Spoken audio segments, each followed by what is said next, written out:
Timothy Bradley's finally got his big fight against Manny Pacquiao. And Bradley isn't about to let the chance of a lifetime go by.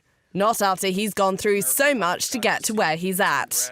Their fight on Saturday could earn him millions as well as respect. I've never, ever trained this hard in my whole life. I'm ready. I'm ready to shock the world. I'm ready to do whatever it takes in there to win this fight. Bradley's the underdog, but some boxing pundits like his chances, as Pacquiao struggled last time out. In fact, Bradley's so confident, he's already predicting a rematch on the 10th of November. And that'll only happen if he wins at his first attempt. Manny, what did you think of Bradley's stunt there, predicting a rematch already? I rebuke that.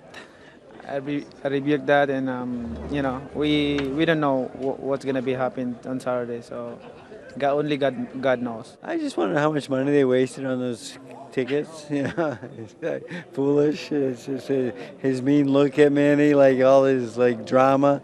We're gonna kick his ass.